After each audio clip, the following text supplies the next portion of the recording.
Alright guys, welcome back to VALORANT News. The Sentinels show match goes down last night between Tarik's superstars and the main Sentinels roster. Another victory for Zellsis, as it seems to have been pretty much non-confirmed now. He is in the official starting roster, with pANcada making way in that smoke scroll, at least for the time being. Also spotted though was Evil Geniuses. After we've seen Shazam scrimming with them over the last couple of days, they now have a different roster, but actually an entirely different five. Ethan not spotted, Boostio not spotted, Demon1 not spotted in their scrims either, indicating all of those three players are going their own separate ways. Demon1, NRG, is that actually going to happen after all? Very much intrigued to your thoughts in the comments. Hit the like button if you enjoy. Subscribe if you're new as always, I would greatly appreciate it. Firstly, big news yesterday on the Game Changers side, that version 1 are parting ways with their Game Changers Valorant team. Now, this I believe is mainly because G2 version 1 are doing a merger. It's going to affect, well, I guess all their esports, at least in the Call of Duty side as well. Minnesota Rocket, basically version 1, their Call of Duty team. G2, you'd imagine, might rebrand that over time. I don't know. But it's kind of crazy the fact that SR, they lost to EG's Game Changers team, right, when they played in the qualifiers. And therefore, because version 1 went on to, I think they lost the finals as well. EG won the finals. That meant that SR actually fell short and didn't qualify for the Game Changers World Championship. So what they've done instead is release their team and therefore go on to sign the version 1 team, which is kind of wild. But I guess it makes sense really, because version 1 and G2 have their own Game Changers team, and therefore they can't really go to the World Championship with G2 goes in and version 1's Valorant team, arguably the two favourites. There's a very reasonable chance, if that was to occur, those two teams end up in the finals, or at least they play each other at some point. Two teams owned by the same ownership group. That's not really going to fly. Too much conflict of interest, and either Riot stepped in and said, hey, you've got to resolve this, or they just figured themselves like, yeah, this isn't really going to work, so we'll sell them over to Shopify Rebellion, which makes sense, and that's now what they've done. So the other day when we saw these 5 players all tweet out that, oh yeah, I've joined XYZ, and I said that there might be some truth to this, well, there was not really any truth to where they said they were going to be going to, but there was some truth in the sense that they all have signed a new contract at that time, and now that's going to be on SR going forwards. So just to quickly mention here, right, these are the teams that are at the World Championship. G2 goes in as 1, and you know, G2 and version 1 were both there, both big favourites, both owned by the same people, not really going to work. So SR now commands that team, and this begins in Sao Paulo on November the 28th, so a couple of weeks time, and the Game Changers World Championship gets underway. This also from Disguise. Yesterday they rebranded, so the DSG logo is gone. I actually really like the new logo here, what they've got with, you know, with this, and Toast comes out to explain exactly what's going on with the team and what the plan is for the near future. On the Valorant side, effectively, he does plan to stay involved in Valorant. There's other esports he wants to get involved in as well. Such a cool organisation. Wishing Toast the best. It was a tough season for Toast, let's be honest, with what his team and even his Game Changers team had to go through this year. But it says, yeah, they do plan on being involved in Valorant. Big announcement coming later at the end of this year. So I'm guessing a return to Tier 2. What team they sign, pick up, that'll be interesting. Whether they come in and sign, you know, because what they did before was kind of sign their own team and, you know, sign one of the best teams and see how it went. They could go, though. What about Turtle Troop? You know, team like that. Could they go in and sign those guys? Or some other very promising, good free agent team? Definitely possible. I guess we'll stay tuned on that one. But let's talk about this that was spotted yesterday on Evil Geniuses. So we saw that it was, you know, we're talking about Corey, Stella, Shazam. These players have been linked to EG for the last couple of days. They are still trialing, though, but we didn't know the full team. We saw yesterday, like, Shazam was there, Corey was there, I'm pretty sure, and Demon1 were there, but we didn't see the 5th man, so we thought, well, is it still Demon1? You know, is Demon1 still there? Is he still stuck in the contract jail of Evil Geniuses? Turns out that's probably not the case, because yesterday this was spotted with, well, as we can see, basically the entire M80 team. Xander, BCJ, Nismo, Koala Noob. Of course, it's these guys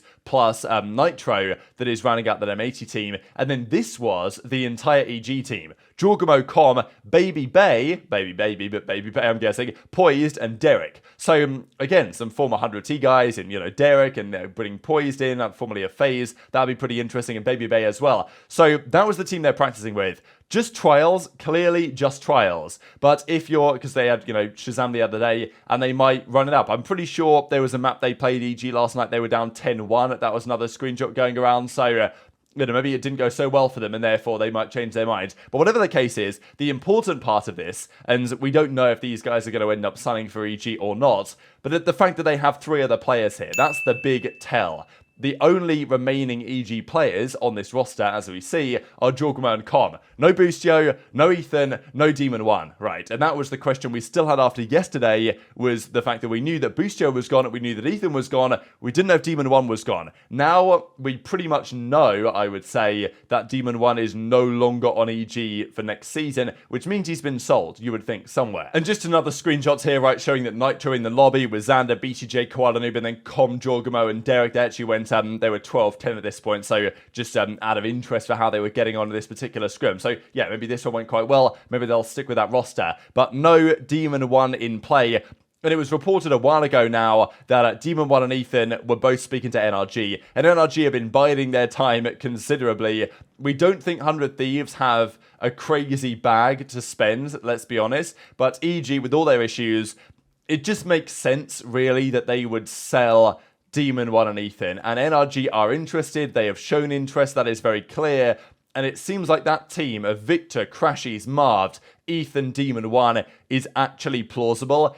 And man, that team is so nice on paper. I absolutely love that team. And if that team becomes true with Ethan, Demon1, Marved, Victor, Crashies, sure, there's questions about who the in-game leader would be. Who's going to do that? I think Ethan would do it. I think I'd put Ethan on that role. I think he could do a great job doing it. And they should be absolutely top 2, no doubt, in the Americas region if that were to be the case. But, that also leaves questions on Boostio. But that's kind of where we find ourselves now, is it's like, well, where's Boostio going? He's not on EG. Got to be 100T, right? And we see this from Nature yesterday, who says, yeah, looking for a team again. Thanks to 100T for letting me sub in for Tokyo. Treating me well. I believe that Ross can go very far. Wishing the best of luck. Nature individually didn't play the best in Tokyo. 100T didn't do particularly well.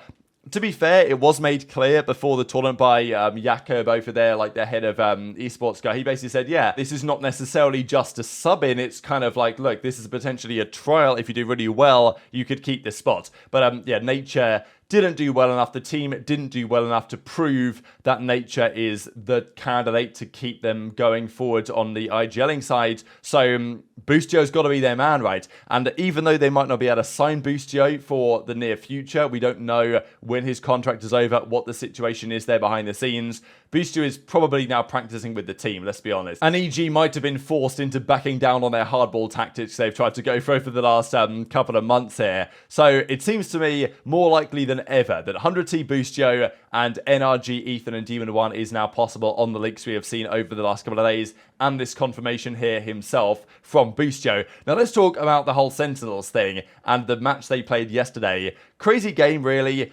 I think anyone who knows ball or knows gun or whatever, knows like agent abilities here at VALORANT, knows that Tarik is like a seriously good player. And sure, he could actually play competitive if he wanted to. I think there's no doubt. But he'd make 5 times less than he would being a streamer. So that's just how things are. But that's what we saw yesterday was Team Tarik and his kind of like super team or whatever up against Sentinels. Now, there was lots of trolling here, obviously, you know how this is going to go. It's just for fun. It's not necessarily to be looked at and think, oh, wow, this player's great, this player's not so great. But it was important in the sense that Sentinels are going to play this with their team. They're not going to play this with not their roster. And that's why we see Zellsis in the team was definitely very interesting. So John QT played 1 map and then was feeling unwell. So I don't know if, again, Zellsis is like poisoning his team. But yeah, they played 1 map, then John QT was out, and Kaplan, who's their coach, of course, he stepped in for map 2 and map 3 and actually did very well. Tarik was cooking these guys as well. This nice little 3-piece that he got here, we can see. I'll just gonna go full screen on this here on the Fracture. 1, 2, 3 to close out that round. Pretty nice 3 there from Tarik, and as we see in the end, Sentinels versus Tarik's All-Stars, a 3-map epic. So Fracture was 13-11 to Sentinels, then John QT, after playing well on the breach for sure, then stepped out of the team.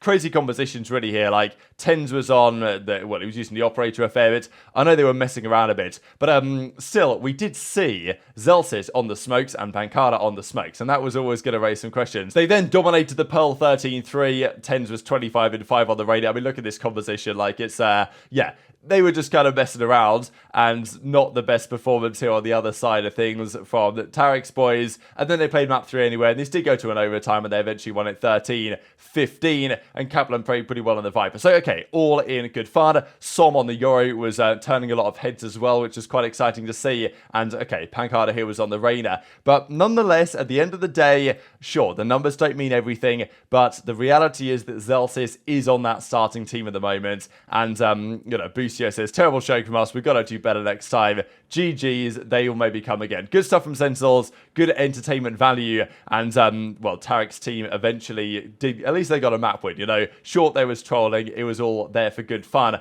but there's really no other way to look at it now that Zellsis is on the team, especially when you see this. Drew Spark says, good afternoon, it's kind of cloudy, and Zellsis says, holy smokes, what a picture. That reminds me, work on your smokes, please. Drew Spark, of course, the assistant coach now for the team. So if what we have to know for the last couple of days didn't practically confirm Zellsis in for pANcada, this presumably does. And even looking at the series, right, Zellsis does play. I mean, it's not like, sure, they were messing around with agents, but Zellsis did play the, the Brimmy, the Omen, and then the Viper. So it's quite clear that he's working on his smokes, that's what he's doing. And that is the role, that is the controller role that pANcada plays. And I just wonder, what is pANcada's point of view on this? Because he can't be happy with the way things go. The fact that he's getting demoted to, the Tarik stream team, basically, rather than actually playing in the roster as he, I'm sure, thought that he was going to be before the season began. So very much interested in your thoughts on all this stuff in the comments below. Hit the like button if you enjoyed. Subscribe if you're new. Take care, and I'll see you next time.